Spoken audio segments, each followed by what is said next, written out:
Chair recognizes the gentleman from Corpus Christi, Texas, Mr. Farenthold.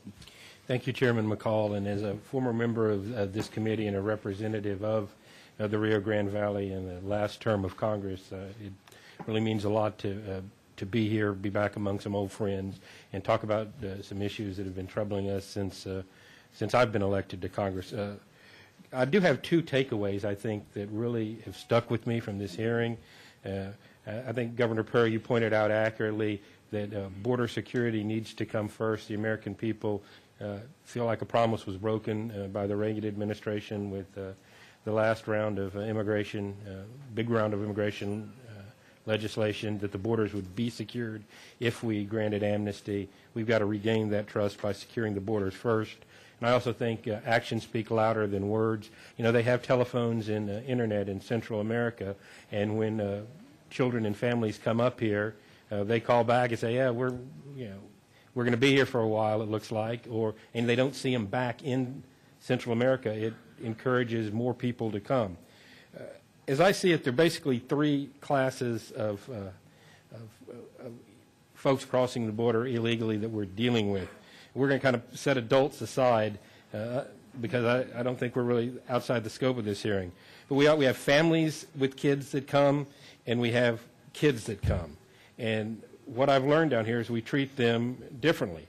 Families with kids, we process as quickly as we can. They're still put in these horribly overcrowded detention centers, but eventually they're released with a notice to appear and go down to Catholic Charities and then the local bus station and proceed on to wherever their eventual destination in the United States was at their expense.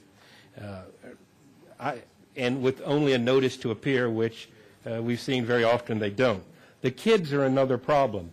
You can't just set the kids loose. You've got to do something with them. So after CBP has 72 hours to deal with them, and then they're released to HHS, who tries to place them in a facility until they can find a parent or someone in the United States to take care of them. We'll set aside the argument of we should probably be looking for somebody in their home country to take care of them. But what has this done to Texas? We don't have the beds for this number of children. What's happening with that? Well, and you bring up a concern that I have, and Representative Elmer's, your hometown is getting a pretty good lashing right now by the first major hurricane of the season. I don't think we've had a hurricane in 4 years. Is that right, Sheila? I don't think we've had. It's been 4 at least. I mean, we've been blessed in that sense. What I worry about as the Chief Executive Officer, I can assure you that Kim Nim Kidd and Steve McCraw and John Nichols all have it on their mind. If we were to have a major event like they're having in North Carolina and South Carolina at this particular moment, along and hitting your constituents, Gene, they don't have a place to go. So, Governor, do you think the other states need to step up and if they've got beds for these children? I mean, typically they're only there for a couple of weeks until we find an adult to do with them. What else do we do? You know, the states have always been good about working with each other. And it didn't make any difference whether you were a Democrat governor or when Joe Manchin was the governor of West Virginia.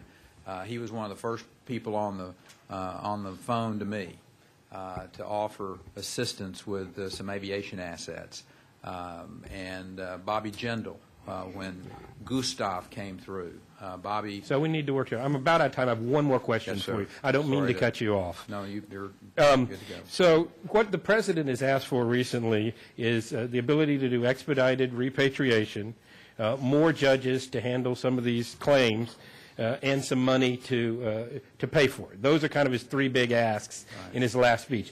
As a conservative, do you have a problem with any one of those requests? As an American, let me put it that way, and I don't think it matters whether you're a conservative or liberal, because this issue isn't about. Yeah, I think the only part we're going to argue about is where that money comes from. Yeah. Do we just turn on the printing presses and make it, or do we find it from somewhere else? I think the dollars need to be spent on border security first, and I'm going to stay on that record, and I'm going to sound like a broken record. But the fact is until we secure this border. But we're still going to have the kids. If we had I understand 100% that. border I security, understand that. every child that let's assume border security is we stop everybody within a mile of the border. We're still going to have people we're going to have to send back, and we're going to have to deal with those, especially the children. I understand that.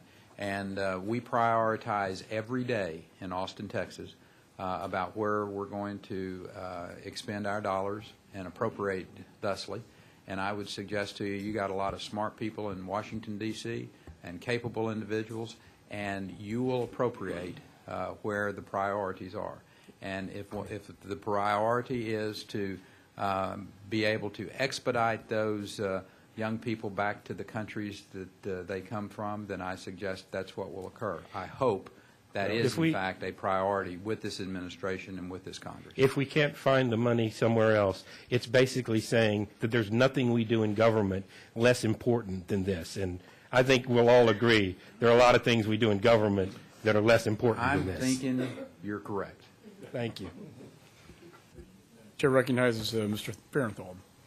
Thank you. Chief Oaks, I've repeatedly said and firmly believe border security is critical to our national security and even our sovereignty. I've also said I believe we could pass immigration reform in the House once the border is secure. You're king for a day. Give me in 30 seconds what you would do to fix the problem.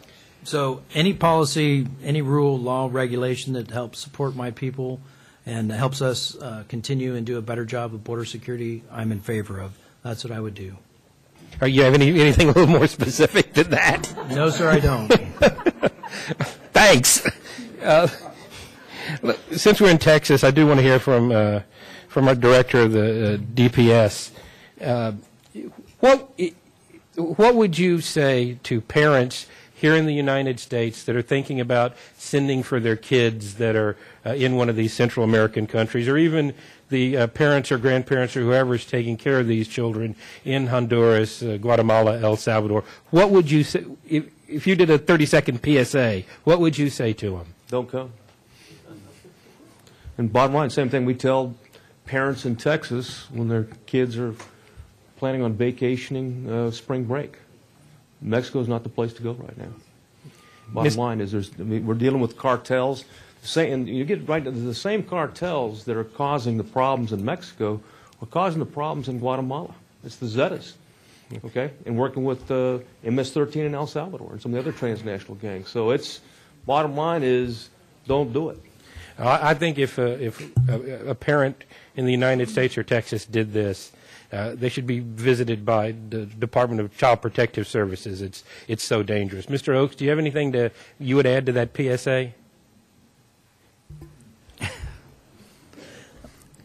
If you take a look at the broader picture, I mean, Canada, the United States, Mexico, and Central America, working together can solve a lot of these issues as far as I'm concerned in terms of all the things that we've been talking about, politics, policy, all the things, working together to protect the sovereignty of each one of those nations. You're looking at trade and travel, looking at building the economy, and furthering educational benefits for all people to bring that level. I'm going to get one more question, Director McCraw. Go ahead. Are these kids, there are other parts to it. These cartels have got these kids they're bringing in for money. Are they being used as a distraction to flood, say, the Border Patrol and bring in drugs or maybe more high-risk folks in other areas? I don't think it's an overarching plan. I think they are exploiting the situation. They're getting the money on one side, the revenue from the smuggling, and also it does tie up Border Patrol resources. So it's kind of a win-win for them, and they're just exploiting. I think that's what we're seeing right now. My concern, of course, is the kids are being exploited both by the cartels and I'm afraid to some degree by the political process in this country. And we can certainly do something about one part of that. Thank you very much. I yield back.